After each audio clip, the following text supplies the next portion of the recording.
And good afternoon, and welcome back to CLEOCon 2025 in Ballroom C. In segment 2, it is titled From Ring Central, Building an Integrated Legal Technology Stack. Please help me to welcome Burton Kelso to the stage. It was kind of scary seeing those lights come on.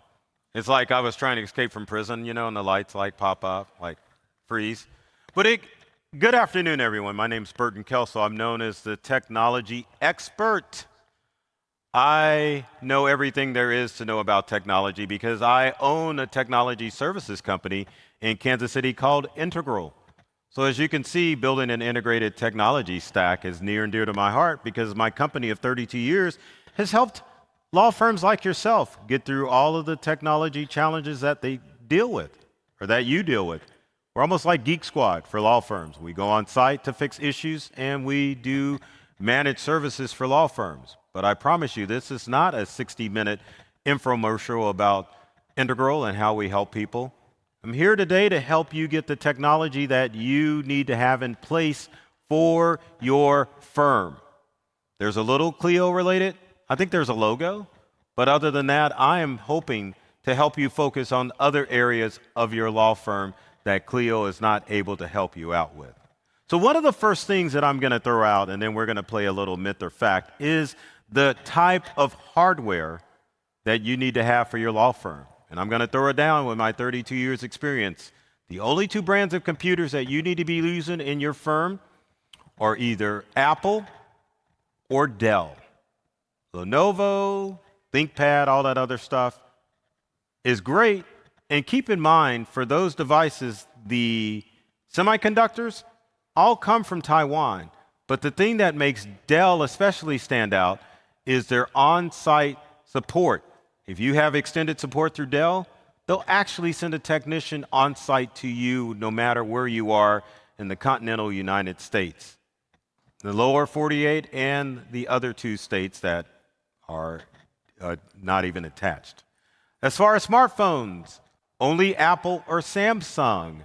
These are the top of the top products. And so you only want to use those devices because everything else, frankly, just sucks. So anyway, moving on with the presentation, let's play a little myth or fact. Pretty simple how this works is that I'm going to show a video. I'm going to make a statement about said video. And then I just want you to yell out, Burton, that's a myth, or Burton, that's a fact. You folks ready? All right, let's play some myth or fact. Myth or fact? Abraham Lincoln is in the Pro Wrestling Hall of Fame. Is that a myth or is that a fact? I love the mixed reactions in here, folks, but I'm here to tell you it is a fact that Abraham Lincoln is in the Pro Wrestling Hall of Fame. And he was quite the smack talker, too, back in his day, along the lines of Clubber Lang in Rocky III. He was going through taunting people. I think he one time said, I'm the biggest buck in this place and I'll beat anyone here. But yes, your beloved attorney and our beloved president, Abraham Lincoln, was a pro wrestler in the frontier of the U.S. back in the early to mid 1800s. So when we talk about building a technology stack, what things do we need to concentrate on? Well, the first thing that you need to do before you look at the technology you have in your law firm is that you need to do like Ice-T or Vanilla Ice once said, which is to stop, collaborate, and listen. Can anyone finish the rest of that? Ice is here and I'm on a mission, something like that, right? Something grabs a hold of me tightly. I used to know the words, but I don't know them anymore. But more importantly, when it comes to looking at the technology that you need for your law firm, you really do have to take a step back and figure out, is this going to work for my firm? There are a lot of IT professionals like myself that can tell you the things that you need for your firm, but you really do have to consult with a larger group of people to find out what is going to work for your firm. If you're a family practice firm, what works for a PI firm may not work for you. Same thing if you're doing Social Security law, maybe you're doing estate planning law. There is no cookie cutter that is going to work for a law firm. So you really have to sit down, have those conversations, especially with IT professionals like myself, to find out what are the best tools that you can use for your firm in order to get the most from it, especially with internet. Show of hands, how many of you have Comcast as your internet provider for your law firm? I'm going to throw another name out there. How many of you have Spectrum for your law firm as far as internet service? Is anyone fortunate enough like me to have Google Fiber for their firm? Anyone out here? Am I the only lucky one? When it comes to internet service, for example, your internet service, you need to concentrate on the largest and the fastest internet in your area because most law firms depend heavily on high-speed internet. So just because another provider comes through and says, hey, this is going to be the fastest internet, you need to verify that that's going to be the case with your peers and with other professionals in the area. Same thing with the computers that you buy. Should you have a server? Should you not have a server? All those need to be conversations that you need to think about and have before you go out and just buy that technology and find out that it's going to be a waste of time. My next tip as far as building your technology stack is to make sure that none of you get trapped in the ChatGPT bubble. Show of hands. How many of you use ChatGPT in your law firm? Free version or paid version for your firm? How many of you are using free? How many of you are paying for ChatGPT? How many of you work for a law firm where you've built your own chatbot and you're using that instead? In the AI game, we have to understand that there are a lot of tools out there that you can utilize when it comes to generative AI. ChatGPT isn't the only tool out there, and there's probably firms that are sitting in the audience, you probably shouldn't even be using ChatGPT. Many of you have jumped on the bandwagon of ChatGPT just because your buddy or a colleague or even an employee said that we need to use AI.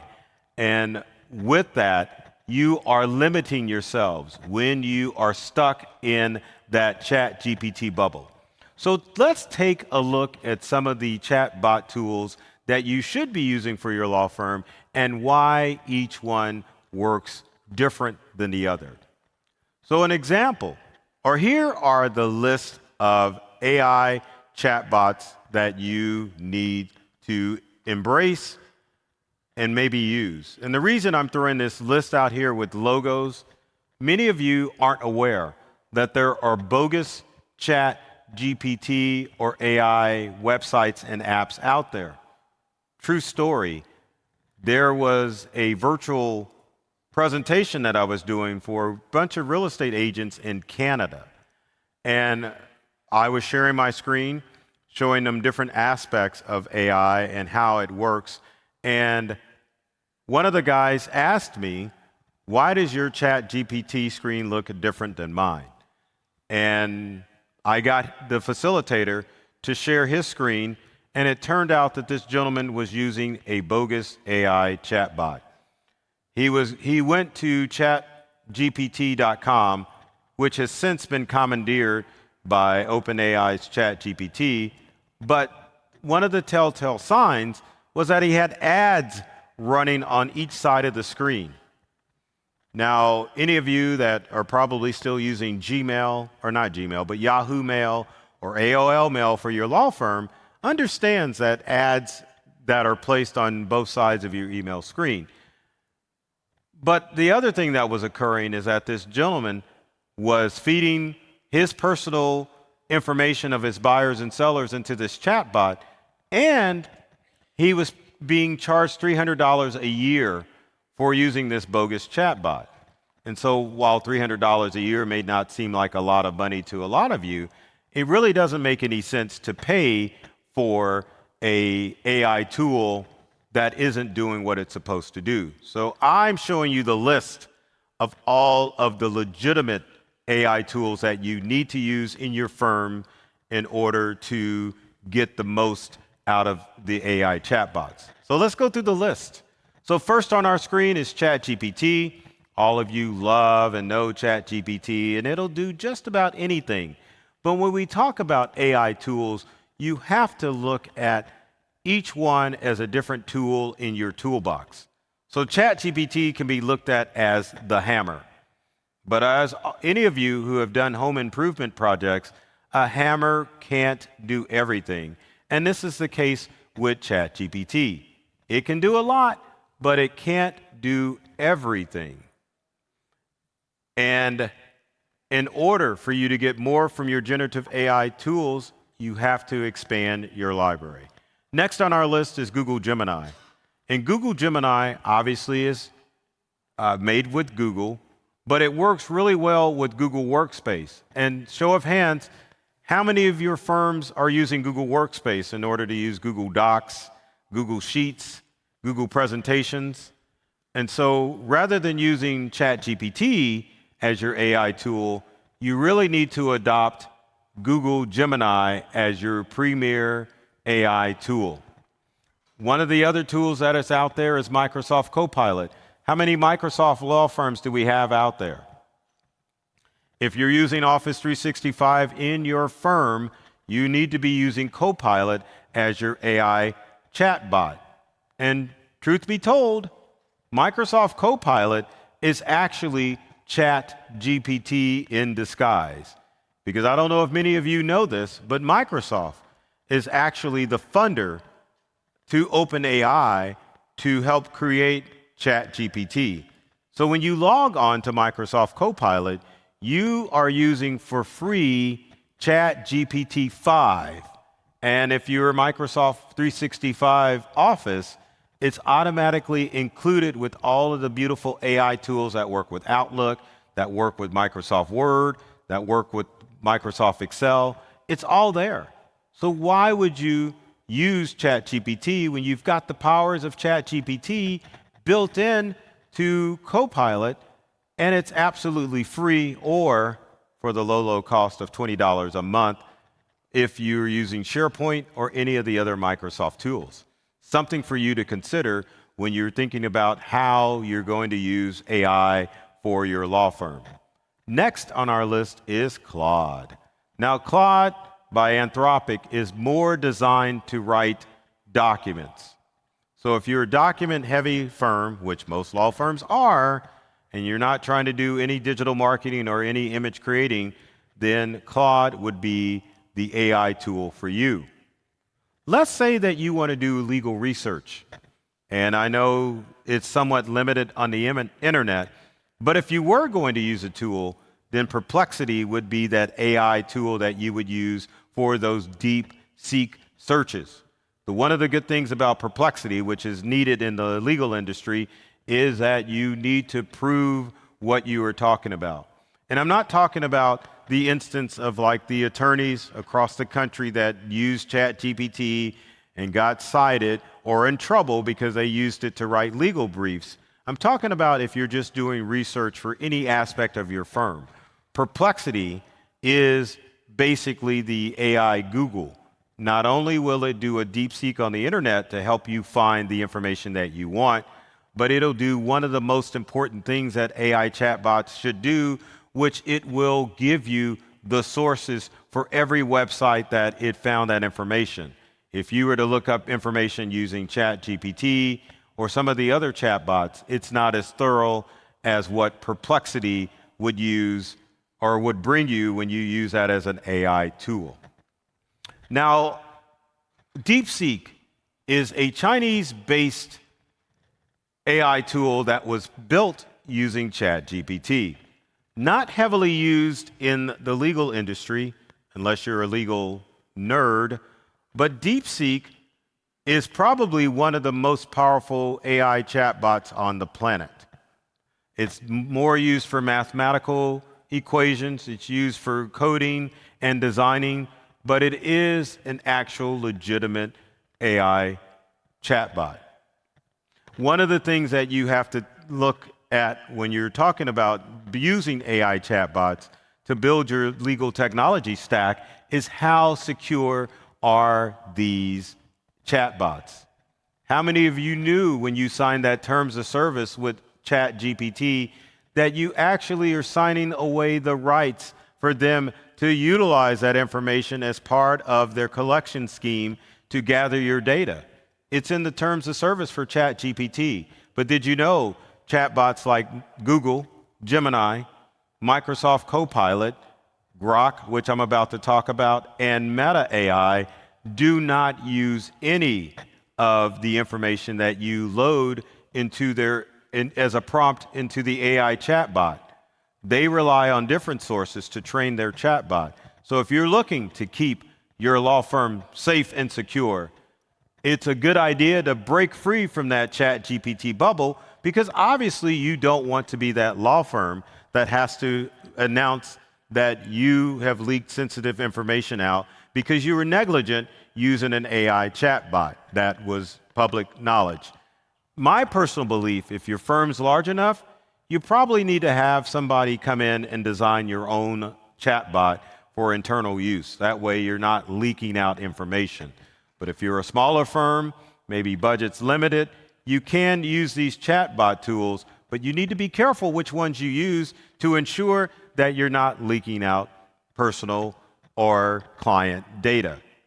Now, Grok, which was made by X, formerly known as Twitter, is a very powerful AI chatbot that allows you to do document creation, allows you to do images, and it allows you to do video. So if you wanted to up your digital marketing game and have your team of attorneys march towards the screen using a photograph that was taken a few years ago, you can definitely upload that photo to Grok and it'll animate that image for you. Now, as far as secure chatbots, you want to use one that's secure the secure? That would be Lumo, which is that little cat-looking purple thing down on the screen. Lumo was created by Proton, who was the creator of Proton Mail. And how many of you have used Proton Mail to send out secure information via email? Lumo allows you to go directly to the Lumo AI website. You can start putting in your prompts and receiving queries, and you don't have to set up an account. Also, Lumo strives for security, so you can be rest assured any information that you put into your AI chatbot using Lumo is safe and secure. Now, Meta AI, and I'm just curious how many people know what Meta makes. So Meta makes 3 products, and I want you to shout out what those 3 products are. One other is, and there's one more, WhatsApp, right? So those 3 products, someone always shouts out Oculus goggles. That is a product made by Meta, but Meta AI, I'm going to tell you, is probably one of the most powerful chatbots today. Meta AI will allow you to create documents. It'll allow you to generate video. You can upload photos and turn it to video, or you can generate video. You can visit it by downloading the app, and in fact, all of these you can download the app, and the reason I have the logos up here is so that when you go to the Google Play Store or the Apple App Store, you can associate the logo with the legitimate version of the AI chatbot as opposed to the bogus fleeceware app that's on the dark web, or on the App Store and on the dark web. So finally, we have you.com. So if you just want a casual, I just want to use an AI chatbot, You is free, and it's okay. It's good for casual use, but you can use it freely in your firm as well. So those are the things that you need to know about breaking free of the ChatGPT bubble, because I'm sure many of you have been to conferences. The guy or the female or lady on stage is probably talking about GPT, but you need to break free of that bubble. Understand that each chatbot is after that billion-dollar audience, and so all of them are trying to updo or outdo the other, and there is a good chance that the tools that you were using in your favorite ChatGPT chatbot were there one day and they disappear the next, so you need to have other AI tools that you need to utilize in your AI toolbox. Can't just use a hammer. You need a leveler, you need a screwdriver. So always diversify your AI chatbots in your firm to get more from your AI experience. Next is not necessarily a thing that you would build, but as far as hardware, but you need to build your human firewall. Because I'm going to be honest with you, cybercrime is a human problem. Every device that you own, doesn't matter if it's Lenovo, Apple, Dell, HP, I almost said Sony, but Sony doesn't make computers anymore. Every tech device that you own is immune from a cyber attack. That means that if I'm a criminal, I could not reach out into any of your devices and get connected to them. I don't care if you're connected to the conference Wi-Fi or the hotel Wi-Fi. I cannot get into your device, and neither can criminals. That's why you see social engineered schemes such as emails, text messages, and phone calls that are AI generated coming into your firm because criminals know they cannot break into your device unless you allow them in. And if you have a law firm, this is the last scenario that you want to deal with. They're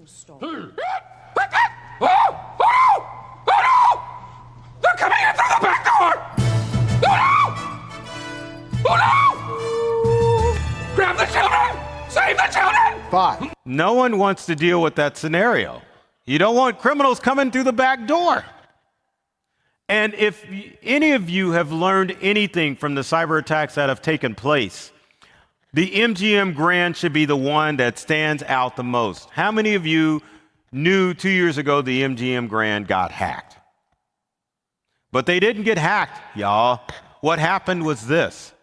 Some cyber criminal was probably watching an episode of Ocean's 11, either the Frank Sinatra version or the George Clooney Brad Pitt version, and said, hey, that would be great to break into a Vegas casino, but I don't have the acrobatic Asian guy to break into the vault, nor do I have the wherewithal, and we're overseas, so we don't want to go to Vegas anyway. So what they did is they got on LinkedIn. How many of you are on LinkedIn?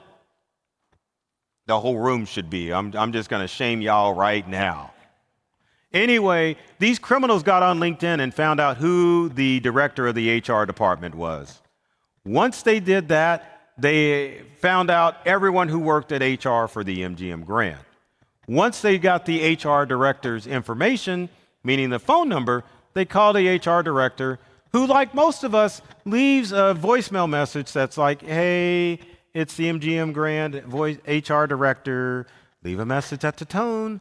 The criminals cloned his or her voice. I can't remember if it's a male or female. Once they got that AI cloned voice, they then called or actually did research on LinkedIn to figure out which employee at the MGM Grand would fall for a not deep fake, but a voice cloning scam. Once they figured out who the sucker was going to be, they called him up using the AI voice of the HR director and asked for the passwords to log into the network. Once they got the passwords to log into the network, guess what? We're able to log into the MGM Grand network and install ransomware. Not only did the ransomware affect the main casino for the MGM Grand, if any of you have been to Vegas, you know MGM Grand has properties all over Vegas. It took out elevators, slot machines, everything for the MGM Grand. Cost the MGM Grand, I don't know if they paid the ransom or they just had to employ an emergency crew to come in and clean things up, $100 million. And with my pink cancer awareness, I just want to be a badass on stage suit on, I almost say, when I say that, I feel like Dr. Evil. $100 million, right? So does your firm have that to give away to criminals? No. So building your tech stack definitely should involve educating not only your staff, but your clients as far as what they need to do as far as communication with your firm to ensure that they aren't going to be scammed by cyber criminals. True story, at Integral, we lost a customer because they thought their email had been hacked. In reality, someone had spoofed their email, sent one of their customers a PayPal invoice, and guess what their customer did? They paid it. And I've got to ask y'all, for real, does any firm in here send out invoices from PayPal? For real? Who does that? So anyway, it's important that when it comes to your building your tech staff, probably if you listen to anything today, make sure that your staff understands the nature of cyber attacks. At the very least, enable two-step or two-factor authentication, and make sure that the staff at your firm is starting to employ pass phrases as opposed to passwords, because passwords can be hacked in as little as 3 hours. And you're probably asking me what a passphrase is, because I heard someone ask that from the audience. Not really, but I'm just making this stuff up, right? But a passphrase is two unrelated words that create a password, like stinky chicken, or rubber rock, or violent Corvette. Those are passphrases that take centuries to break as opposed to your traditional password. Another thing that your firm needs to adopt as far as cybersecurity is to start using passkeys. Passkeys integrate a website into the biometrics of your smartphone or your laptop. So that fingerprint that you use to log into your laptop, or facial recognition that you use to log into your phone or laptop, integrates into websites such as Apple, Google, Microsoft is strong on this. So those are the things that you need to integrate into your website. Because if you don't, and I got to play this again because I love the audio, if we can get it. Who wants this? Uh-oh, let me go back to Will Ferrell. Here we go. Do you want that? Oh no! They're coming in through the back door!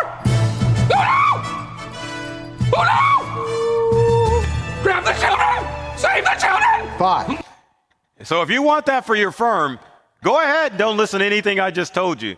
But if you want to stay safe and secure, at the very least, build your human firewall and make sure that your staff knows. I keep hitting the wrong button. Let me go forward. I know I was going to play it again, right? No, I'm not going to do that. All right. So next, it's time to move to the cloud. I hate to say it. You got to move to the cloud. Don't be embarrassed when I ask this question. How many of you still have a physical server in your law firm? Do you have a server, or are you going to the cloud? Get rid of that server. Servers are wonderful. They last forever. But you know what they do as an IT professional? It's called job security. Because what has to happen to that server? You got to update it. It gets old. You got to buy a new server. With the cloud, you don't have to do that because all your information is everywhere. Even with your backups, they need to be in the cloud. And I know a lot of you are using Clio, and so that's a good thing for your practice management software. But there are other elements that work in your firm that you need to have in the cloud. Like, I know most of you are using Word. Am I right? I know it. No one's using WordPerfect anymore. What? You're like, what? That's still popular. So anyway, you need to make sure that your assets are stored in the cloud, because cloud protects you against act of God incidents. So let's say the firm blows up or catches on fire. If you still have that server, and your server at the very least is not being backed up to the cloud, then you're done for. Because if your firm suffers a cyber incident, or you just have catastrophic failure, it's a good, well, I shouldn't say a good idea. No, it's a good chance that your firm is probably going to be out of business in the next 6 months. So really think about how we're going to utilize the cloud. And if you need help, I know you folks are going to say, I know a guy. I'm not. I'm just going to show you a lot of the different cloud options out there. Obviously, I threw Clio in there as a good cloud management, practice management system. But you've got options. If your firm's small, yes, you can upload those documents to Dropbox. You can upload them to Google Drive, or you can upload them to Microsoft OneDrive or SharePoint.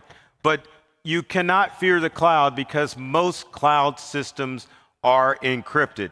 Even if you're the solo or small firm that likes to buck the system and you want to use iCloud to back up all of your legal documents, they're all encrypted and secure in the cloud. And they allow you to work anywhere in the world. So yes, you can log into that server, but servers are so antiquated. It's time to get rid of it and time to start adopting a cloud mentality when it comes to what you do with your firm. Does that make sense to everybody as far as cloud usage? Go to it, use it. You will be happy. Next, as far as building your tech stack, and as you can see, a lot of it isn't necessarily hardware, but a way of thinking as far as when it concerns your law firm. So even though I'm an IT guy, I'm going to tell you right now, in your firm, and it's something that is an epidemic in the IT industry, you've got to stop messing around with geeks and nerds. Geeks and nerds could care less what happens to your firm. A lot of times they'll recommend stuff just so they have the opportunity to mess around with it. Because nerds love messing with technology. And what better way to get access to new technology than to do it on your law firm's dime? So you have to make sure that you are using IT professionals. And the way that you can tell the difference between an IT professional and a nerd is, can you understand the words that are coming out of their mouth when they talk about technology? If you're dealing with someone, an IT firm, or someone in your office that's the, quote, IT person, if you can't understand a lick of English that's coming out of their mouth, it is time to switch. Because when it comes to the security and the stability of your law firm, you want to make sure that you are understanding everything that goes on. And trust me, in today's digital world, you don't have to be a tech expert to understand everything that is going on with your firm. You should know if your firm has backups locally and in the cloud. You should know what's going on with your firm when it comes to the warranty of your devices. Quick question. How many of you are still running Windows 10 at your firm? And it's not a bad question. Raise your hand if you're still using Windows 10. Don't be ashamed. If you are, did you know that you did not have to update to Windows 11? How many of you knew that? Did not know that? You didn't have to go to Windows 11. You could have stuck with 10 because Microsoft offers an extended security update process where up to 3 years you could get those security updates for your Windows 10 computers. Now, a lot of the times firms will say, well, we'll just go out because we have the money. But everyone who's out in the audience knows when it comes to going to new hardware and new software, it's like moving. And moving's a royal pain in the butt. Am I right? It sucks. So if you were ashamed to raise your hand because your firm is still running Windows 10, it's okay. Microsoft still supports it. But that's something that your IT team should be able to tell you and let you know without making sure that you buy new equipment. Also, part of the fun of being an IT professional is setting up new stuff. So if you're dealing with an IT professional in your firm, or you're dealing with a company that's wanting you to replace devices every 3 years, you better watch out. Because truth be told, if you're using a Windows device, you can get up to 10 years on that computer, maybe 6 to 7 years on that laptop. Now, if your law firm is an Apple firm, Apple really is on the planned obsolescence bandwagon. So the most you're going to get out of a MacBook, especially if you're trying to use desktop tools like Apple Mail or Safari on a Mac, then maybe 5 to 7 years, tops. that you would get out of your Mac. But building your tech stack means that you've got a trusted IT professional that you're able to sit and talk to that is going to help lead you in the right direction rather than to use your pocketbook to buy new stuff and to lead you astray. Technology-wise, you should know everything that's going on with your firm. And if you have companies that are keeping that away from you, you need to get away from them, because the challenge is, what is the contingency plan if your IT company goes out of business or if they get hit by a truck or die? Do you have a contingency plan for that? What are you going to do? You've got to start thinking about that, because it can happen, and it has happened. So I want to definitely put that warning out to you so that it's something that you think about when you're building your technology stack. Next, let's talk about protecting and managing those mobile devices.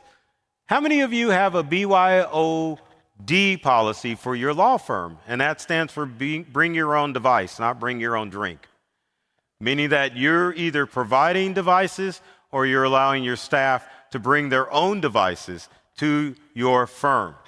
Now, mobile device crime is pretty prevalent because, again, it involves the process of people being able to allow criminals to get into your mobile devices. So there are several things that you need to do with your mobile devices to make sure that your client data is safe. Number one is data encryption. So you need to make sure that your laptops and your smart devices are encrypted. And it's very easy to do. If let's do a show of hands. How many of you are law firms that are using Apple devices only, exclusively? Now, Apple has a technology called File Vault. And File Vault encrypts or mixes up that data so that if your laptop or your team member's laptop is stolen, all the criminal is going to get is a shiny new laptop. But File Vault works even further, because what File Vault allows you to do is it will track that Apple device. So if someone steals your laptop, Apple technology will allow you to track that laptop down to the specific location where it is at. If it's not enabled, you need to enable File Vault on your Macintosh devices. Now, my Windows friends, you've got access to BitLocker, which will encrypt your Windows desktop and laptop computers. So if you experience a theft at the firm, or if your mobile device is stolen, all the criminal is going to get is a laptop that has information on it, but the criminal will not be able to access that information because it's locked and encrypted. And it only takes seconds to encrypt a device, but you have to understand that when it comes to tech devices, we're still living in a world where laptops, mobile phones are highly sought after devices, and criminals want to steal them. And for a lot of criminals, it is worth it to steal a laptop, take the hard drives out, install a new hard drive, and then they've got a new device at your disposal. Or, well, I should say at your inconvenience, because you're the one that paid for it. But the other thing as far as protecting your mobile devices is to enable a technology that Apple employs, which you can employ on Windows and Android devices, and that's Find My Device. Find My Device, if a device is stolen or lost, you can use GPS technology to track down that device and reclaim it. But the other good thing about Find My Device on both Apple and on Windows devices is that you can remotely wipe those devices. So if a device goes missing and then the criminal decides to pop its ugly head on the internet, as soon as that device connects to the internet, and if you sent the command to wipe that device, it will wipe out that device. And so your client information is intact. And so some of you are probably thinking, well, I don't know if I necessarily need to encrypt that device, because a lot of what we do is cloud-based usage. But I'm going to throw out that encryption in there, because not only does it protect the documents on the device, encryption protects the criminal from getting in. So let's say you're using Clio in the cloud. Someone gets a hold of your device and there's no password or encryption on that device. Guess what they have access to? They've got access to everything. So whether it be a smartphone or a tablet, any mobile device, you need to make sure that you are employing encryption on that device, and you need to ensure that you have a way to track down that device using GPS location services that you need to enable on your mobile devices. Next, when we're talking about your technology stack, is the integration imperative. This means that you aren't using a bunch of different programs to do specific things. Now, the good thing about Clio is that there is so much that is intertwined with Clio that you can do a lot of tasks at your firm by either using Clio cloud-based, and there's a lot of vendors and services that integrate and go directly into Clio. So it really doesn't matter what you are using for your firm. You want to make sure that when you're using hardware and software, that you have the integration imperative enabled so that everything's being handled by as little devices as possible. Now, sometimes you can get away with using one device or one software package, but in many times you can't. So when you're doing your research, when you're looking at what you need to do in order to put together your tech stack, you need to ensure that all of this is going to work together. Because I've seen firms where we just go out and purchase the latest and greatest shiny thing out there, and then we've got all of these working pieces that we've got to get integrated. If you are a Google Workspace law firm, that's why I was saying earlier, you need to utilize Gemini as your AI tool. Same thing if you're a Microsoft Office. If you're using Microsoft, you need to integrate Copilot so that you're not using all of these itty-bitty pieces in your firm in order to keep things organized. Because one of the things that I've seen that has been a problem with a lot of law firms is just the fact that there is no research done when it comes to technology. We just go out and purchase the latest and greatest thing because someone told us that would be a great tool. I've seen people get on different practice management softwares because they heard it from a friend. I've seen people get on different email systems because their colleagues or their friends were using it. But you want everything to integrate and you want everything to work together so that your firm runs smooth, seamless, and that you don't have any issues. Same thing with technology companies. Pick one and stick with them. Don't jump around and try to have a technology company that handles one thing. Or just separate things, not one thing. If there's any separation as far as IT is concerned, understand that your managed services and your break-fix services are going to be a little bit different than the firm that you use for digital marketing or for designing your website. Those have to stay separate because the industry is so diverse in the information technology world that you have to have two separate companies to do that. So let's talk about, as we get close to closing, future-proofing your stack. What does that look like and how does that look? When we talk about the future of future-proofing your IT technology stack, that means that you need to have an outside party come in and review what you have technology-wise in your office at least every 6 months, if not every year.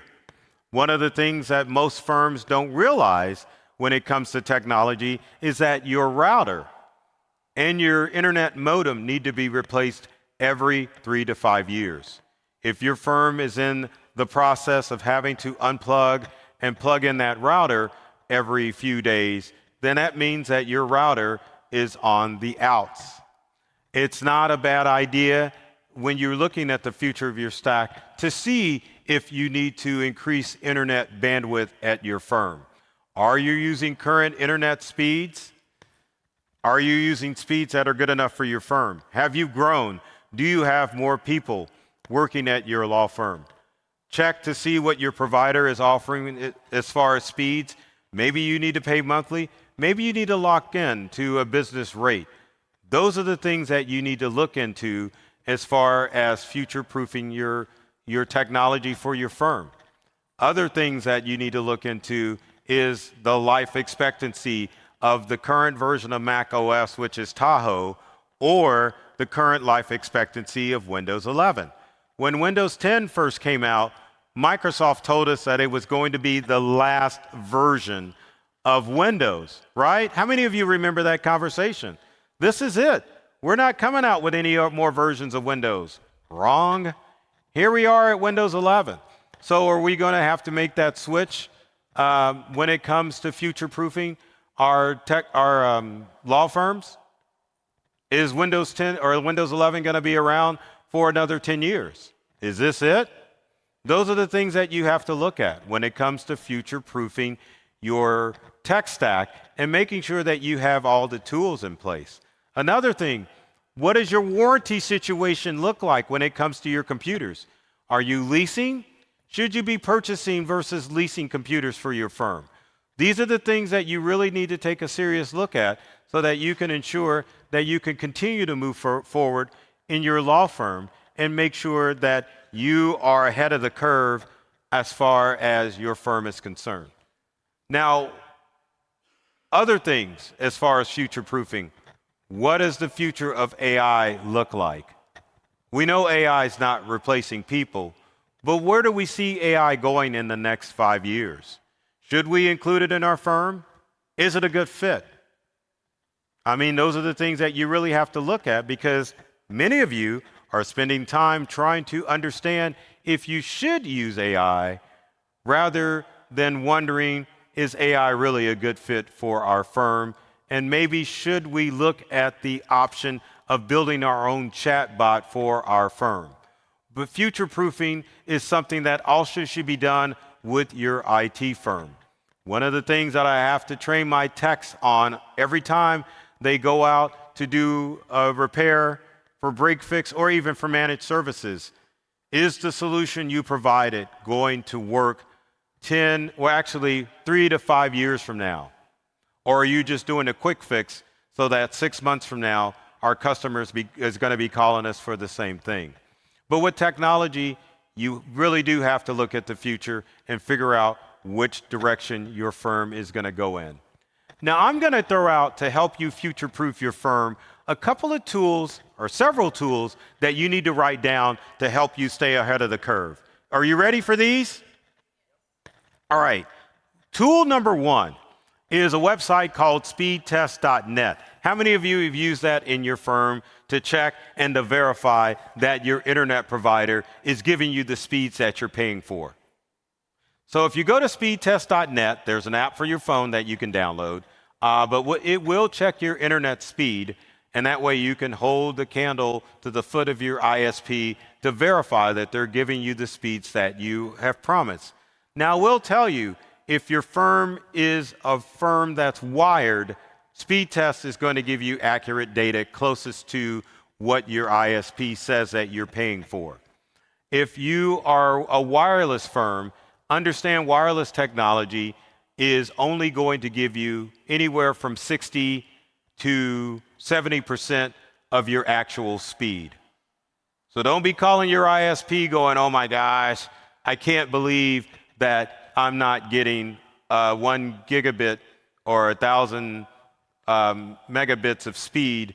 I'm only getting half of that. Wireless is not going to give you that full speed. Wired will, wireless won't. Next tool, there is a website, and it's, I want to say it's bitdefender.com. If your firm struggles at coming up with passphrases, go to bitlocker.com. They want you to pay for the password keeper. Don't do it. Just go to the free passphrase generator that will allow your firm to come up with passphrases for the firm. My next tool, and this one you have to be careful with as far as how you utilize this tool or the website you go to, Because if you don't write it down exactly the way I say you're going to do it, it's going to take you to an inappropriate site. And so I don't want, or sites.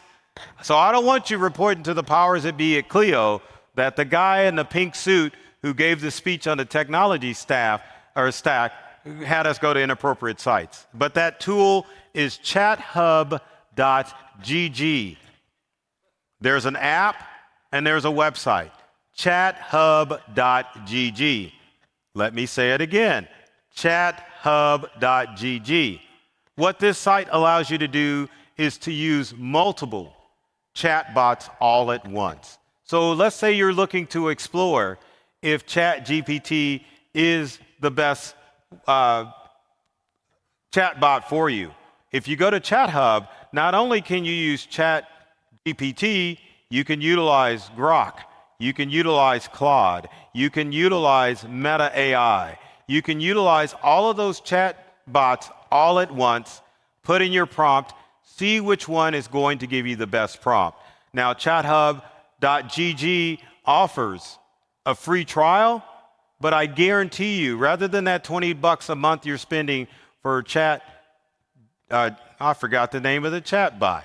For ChatGPT, ChatHub for $20 a month gives you the power of at least 9 different chatbots that you can utilize and find out which one's going to give you the best information. Next tool, we've talked about speedtest.net. We talked about chathub.gg. We talked about BitLocker as far as their password keeper. Let's talk about password keepers for the firm. Now, I will tell you that if you've got a smaller firm, one of the best tools that you can utilize is the Google password or the password locker that's built into Google Chrome. Now, it has a family plan that you can upload the firm's passwords to keep all of those passwords so that your staff can log into all of their separate devices. But I'm going to name another password keeper. You've probably heard of LastPass. You've probably heard of Password One, but one of the tools that you need to employ as part of your tech stack is a password keeper for your firm, so that way everyone's on board with what passwords they need to use to log into online accounts. These tools will help you stay productive, they'll keep you safe, and they'll ensure that your firm is ready for the future. One other tool I was going to say so that you can circumvent your IT staff. Did you know Apple devices already has it. You can tell when your Apple support ends by going to your phone or your MacBook.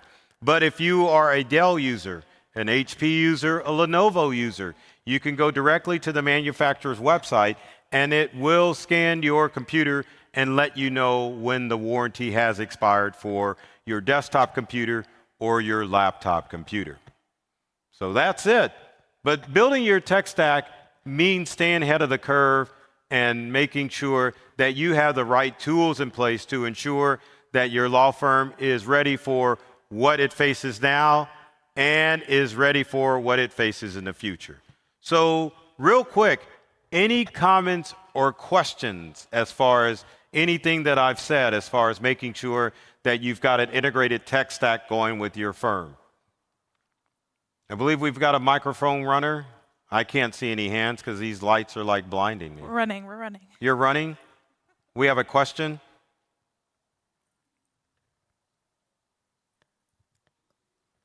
Hello. Hi. I just had a question about when you talked about future-proofing the stacks and needing an outside party to review every 6 months to a year. Are there any outside third parties that you would recommend or services? No, I'm not going to. I'm going to take my hat out of the ring on this one. But what you need to do. So what I need to ask first, as far as your firm's concerned, is IT in-house or do you outsource? Outsource. So what I would do, and you're going to love this, I would, and this reminds me of one other tool I need to mention because you got to protect your law firms. So go to Uncle Google or AI, find out what highly rated IT companies are out there and choose one of those to come in. And obviously get recommendations to make sure that they do work with law firms before you invite them in to look at what you've got and then go from there. You should always, I mean, you should trust your IT company, but at the same time, it's a good idea if you trust them enough to let them look at everything. But if you're starting to waffle, make a switch quicker than later, because that way you'll ensure that all your stuff's up to date and you're going to get the most out of your firm. Awesome, thank you. No problem. Anyone else? Yes, I see a hand up front. Barely, I see a silhouette.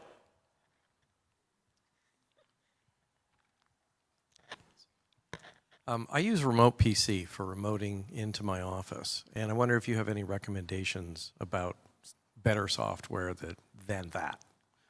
Well, everyone heard the question. I was about to repeat it like an idiot. No, I mean, there's all sorts of remote software out there. Now, I will tell you that cyber criminals use AnyDesk to remote into like unsuspecting people's computers. So I would avoid AnyDesk as far as remote software. But there's really nowhere to go wrong. I will tell you the most secure remote desktop software out there is TeamViewer.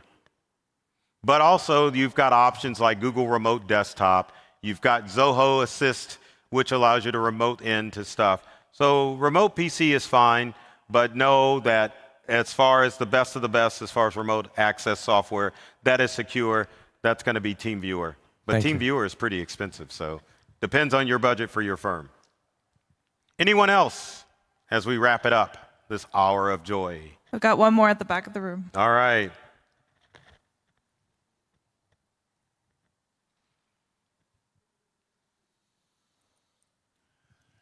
Thank you. I'm Jefferson Castor from Old Dominion Veterans Law Group in Virginia. Do you have any empirical or anecdotal evidence as you work in this field with the various state bars across the country when they evaluate an attorney or a firm who's accused of violating confidentiality, has been hacked, they lost their data, client files, whatever? How many of these steps have been approved by various state bars? How many have been disapproved? If a lawyer does all of these steps, can they go to the state bar and say, well, I did my due diligence. I did what the guy in the pink suit at CleoCon told me to do. So you want to throw this on me now? Yes, sir. I'm looking for a get out of jail free card. I love that. So yes, Thank you. Obviously what you need to do is you need to have a technology policy and procedures manual for your firm. And obviously as an attorney, you know that needs to be in place, but I know how you attorneys are. You don't always do it.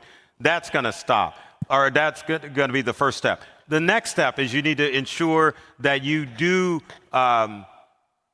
write down that you have followed the fact that you've trained your staff, that you have robust firewall and things in place in order to make sure that your firm is following practices for what you need to do for your state bar association. And then finally, if you disclose the fact that you have been breached, you've done everything that you've needed to do in order to protect your firm as far as the liability of your law firm as being, solely responsible for this data breach. Because again, if you trained your staff, you built your human firewall, you've got it in writing that you're training your staff and you're showing records that you're training your staff on a regular basis, and you're using secure passwords, passphrases, two-factor authentication, you're going to be safe and secure.